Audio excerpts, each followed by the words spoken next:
Saya ini karena ini. Duduk. Coba. Untuk foto dulu, Kiai. Ya, duduk aja. Fotonya duduk, Pak. Foto baca dulu. Ya, untuk endorsement-nya ada. Ada yang masih belum naik tadi kelihatannya.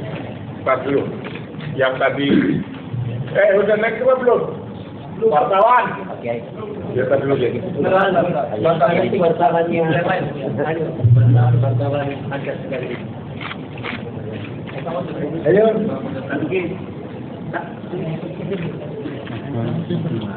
Ini ya. Wah, Pak Masuki orang wani ini. Itu kene. Rawani.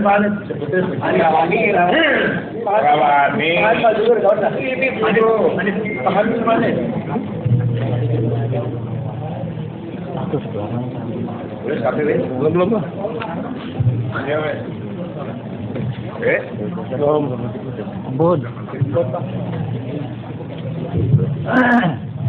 setelah ini berdiri, setelah baca untuk ngambil itunya berdiri.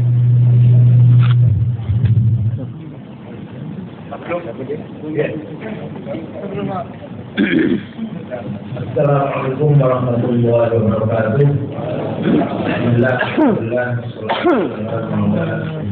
Alhamdulillah wa ala alihi wa sahbihi wa man tabi'a sunnatahu wa jama'atahu yaumina hadza la yawmin sahabat-sahabat dari penjamatan saya kebetulan maupun Ustaz, saya didampingi oleh seluruh pengurus PBNU yang ada. Berapa ini? Dan yang paling dekat ini kedua lembaga saya Ma'arif dan Indonesia, dan ketua Rabithah Ma'ahid Islamiyah atau ketua Asosiasi Pesantren Muslim. Ada yang penting kita sampaikan, dan ini menyangkut kita semua. Bismillahirrahmanirrahim. Siaran pers PBNU menolak keras Unesco. Mencermati kebijakan tentang hari sekolah yang di dalamnya melepaskan 5 hari sekolah 8 jam sehari atau full day school, pengurus Pusat Ulama menegaskan: 1. Mendukung sepenuhnya pentingnya pendidikan karakter sebagaimana termaktub dalam nawacita untuk dilaksanakan dalam bentuk kebijakan kreatif yang selaras dengan wisdom lokal yang tumbuh sesuai dengan kultur di masyarakat sehingga tidak menimbulkan gejolak. Dalam hal ini negara perlu mengafirmasi usaha-usaha pembentukan karakter masyarakat tersebut. Pembentukan karakter dengan penambahan waktu atau jam sekolah merupakan 2 hal yang berbeda. Pembentukan karakter dengan penambahan jam sekolah belum tentu matching itu, makanya bisa beda ya. Pembentukan karakter tidak secara otomatis bisa dicapai dengan cara menambahkan jam sekolah. 2. Dilihat dari perspektif regulasi, kebijakan baru 5 hari sekolah, sudah baru 5 hari sekolah, 8 jam belajar, kuliah school di sekolah bertentangan dengan undang-undang. Bertentangan dengan undang-undang. A. Pasal 51 Undang-Undang Sisdiknas tentang pengelolaan satuan pendidikan anak usia dini, pendidikan dasar dan pendidikan menengah dilaksanakan berdasarkan standar pelayanan minimal dengan prinsip manajemen berbasis sekolah atau madrasah. Dengan demikian, kebijakan tersebut tidak senapas dengan sistem pendidikan nasional yang selama ini cukup demokratis dan memandirikan satuan-satuan pendidikan untuk mengembangkan model pendidikan sesuai dengan kebutuhan masyarakat dan kesehatan sekolah atau madrasah masing-masing. B. Jika berkaca terhadap jika berkaca terhadap ketentuan waktu kerja guru sebagaimana diatur dalam Pasal 35 Undang-Undang tentang Guru dan Dosen.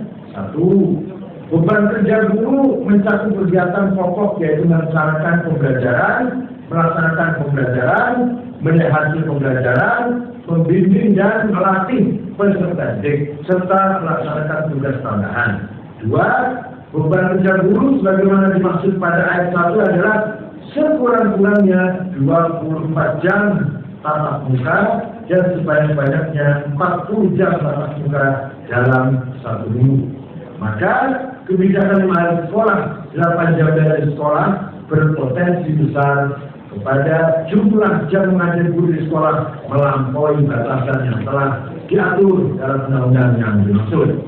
3.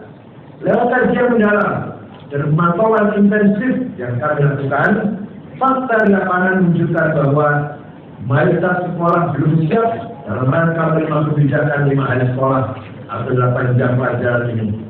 Kesiapan itu menyangkut banyak hal, antara lain terkait fasilitas yang menunjang kebijakan 5 hari sekolah dan 8 jam pelajaran preschool. 4. Alasan penerapan 5 hari sekolah, 8 jam belajar yang didasarkan pada asumsi bahwa anak-anak kota seharian pun ditinggalkan oleh orang tuanya sehingga dikhawatirkan terjerumus dalam pergaulan bebas tidak sepenuhnya benar. Sebab pada kenyataannya kota-kota besar di Indonesia tidak sepenuhnya meninggalkan tradisi, nilai-nilai dan pendidikan agama yang sudah berlangsung selama ini. 5. Tidak semua orang tua peserta didik bekerja sehari penuh, utamanya mereka yang di pelosok bekerja sebagai petani dan nelayan, dan separuh waktunya dalam sehari tetap bisa dipakai bersama-sama dengan putra-putri mereka. Belajar tidak selalu identik dengan sekolah. Interaksi sosial peserta didik dengan lingkungan tempat tinggalnya juga bagian dari proses pendidikan karakter, sehingga mereka tidak tergabung dari nilai-nilai adat, tradisi dan kebiasaan yang sudah berkembang selama ini. 6. Tindakan mengeneralisir bahwa seluruh siswa mengalami masa-masa sendirian di tengah penantian dan orang tua mereka yang sedang bekerja adalah keliru. Jawaban ini beranjak dari atas masyarakat urban dan perkotaan. Asumsi ini berasal dari pemahaman yang keliru bahwa seluruh orang tua siswa adalah pekerja kantoran. Padahal jumlah masyarakat perkotaan hanyalah sejumput saja. Sisanya adalah mereka yang bekerja di sektor informal seperti petani, pedagang, nelayan, dan lain sebagainya. 7. Mengingat tingginya gejolak serta keresahan terjadi masyarakat di atas, maka dengan ini PBNU meminta kepada Presiden untuk mencabut, membatalkan kebijakan 5 hari sekolah atau full day school. Jakarta 12 Wassalamualaikum warahmatullahi wabarakatuh. Sekretaris Jenderal Dr. Insinyur Haji Ahmad Khalid Soljain Hasan. Saya akan selalu ketemu. Sekian. Baik, kami bersaudara semua kawan tadi resmi sudah disampaikan oleh Ketua BPD Bapak Komisaris Organisasi Nasional, dan kami juga secara resmi akan mengirimkan surat kepada Presiden. Jadi ini adalah idis kita yang sampaikan kepada dia, tetapi kami juga mengirimkan surat yang ditangani resmi oleh 4 tanda tangan, Komis Am, Kapit Am, Ketua Umum dan Sekjen. Demikian. Kalau ada pertanyaan, silakan. Di sini juga ada Pak Alif Junadi, Ketua SMA Alif, yang akan dilengkapi. Silakan. Atau disosial ini Ketua RNG. Dan sampai silakan Gus, silakan. Menguatkan Gus. Atau lebih keras lagi Gus. Saya kira banyak sekali sekolah-sekolah madrasah dunia, baik yang di bawah pesantren maupun yang di luar pesantren, yang melayani masyarakat di waktu sore. Dan itu kemudian tidak bisa digabungkan begitu saja dengan sekolah yang ada.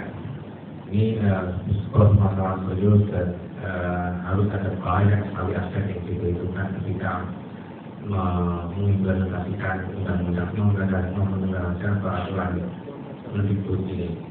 Dari pesantren sendiri, pesantren itu memiliki banyak sekali juga TPQ, memiliki banyak sekali masalah ilmiah yang berada di pesantren.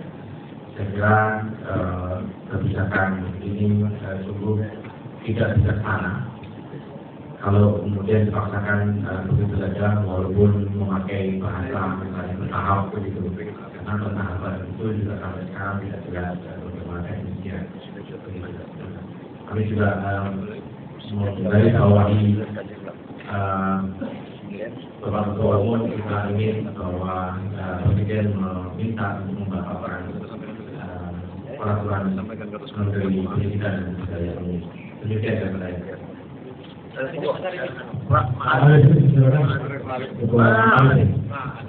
Terima kasih. Ma'arif ini mempunyai sekolah dan madrasah sekitar 48.000. Oke, kalau ini dipaksakan, barangkali saja nanti murid dan guru ma'arif dari seluruh Indonesia akan datang ke Jakarta. Saya baru pulang dari Makassar kemarin, dari Banjarmasin. Mereka terjadi keresahan yang luar biasa dengan lontaran dari Kemendikbud soal penerapan kebijakan SJS. Sejak tahun yang lalu, Agustus 2016, Saudara Dewan Maharif NU sudah menyatakan sikap menolak wacana Kemendikbud yang disampaikan oleh Kemendikbud. Saat itu memang disebut SJS. Kemudian kita ada penolakan, kemudian dirubah namanya dari sekolah 5 hari. 8 jam 1 harinya. Tapi ini sama saja. Nah, kami sudah ngecek juga kemarin di Makassar sama Banjarmasin. Bahkan guru-guru pelajaran agama Islam di sekolah-sekolah itu pun resah dengan kebijakan ini. Jadi, kalau kemudian dikatakan nanti akan dilekan dengan madrasah Diniyah. Nah, ini yang oleh guru-guru pendidikan agama Islam di sekolah kami, ini hal yang saya kira sudah sampai dari ahli. Beberapa wilayah sudah kirim surat pada kami, Jawa Timur, Jawa Tengah, DJ, Lampung, kemudian Bengkulu, Maluku Utara, minta supaya kita ini mengirimkan surat kepada Presiden, karena Menteri Pendidikan dan Kebudayaan ini bikin gaduh, minta kepada Presiden untuk mengganti Menteri Pendidikan dan Kebudayaan. Terima kasih. Mohon diulang Kiai itu, mohon diulang berapa jumlah pesantren yang dirugikan. Mohon diulang jumlah madrasah yang kemungkinan dirugikan oleh kebijakan ini. 10.000 madrasah Diniyah. Siswanya 7 juta. Madrasah yang di bawah Ma'arif itu madrasah formal. Jadi dari 48.000 sekolah dan madrasah, itu yang madrasah kan 30.000 madrasah dari Kejayaan, Anamnya, aja.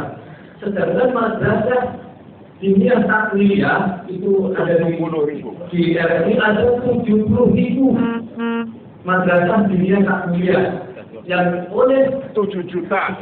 Oleh Menteri Pendidikan dan Kebudayaan disebut sebagai nanti mengisi waktu itu bekerjasama dengan madrasah Diniyah Takliyah. Ini tidak mungkin dilakukan. Korbannya 7 juta.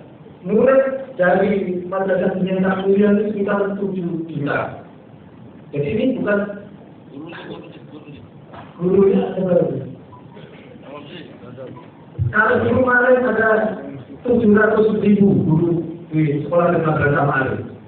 Kalau di madrasah Diniyah Takliyah hanya kita lihat madrasah paling tidak ada 5 gurunya, kali 70.000 ini juga 350.000 guru madrasah Diniyah Takliyah. Jadi gurunya ada sekitar 1 juta lebih guru-guru madrasah di lingkungan itu.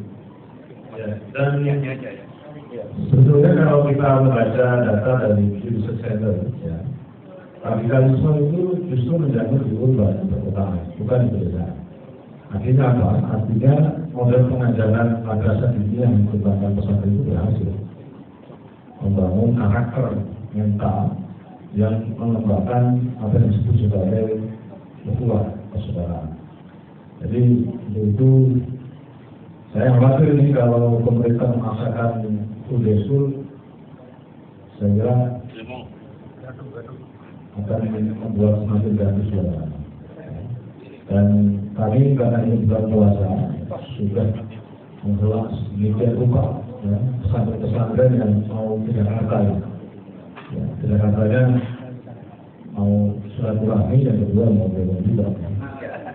Jadi untuk itu Dari guru dan murid Ma'rif siap bergerak. ya. Jadi ini di bawah sudah panas sekali. Apa yang hadir selama Ramadan ini bikin suasana baru. Ini yang kita batasi. Ya, demikian saya kira. Ya, berdiri biar fotonya bagus. Baik, terima kasih atas pertanyaan kawan-kawan. Assalamualaikum warahmatullahi wabarakatuh. Ya, foto. Ya. Nanti dibagi kopinya ya biar lebih. Ya. Aduh.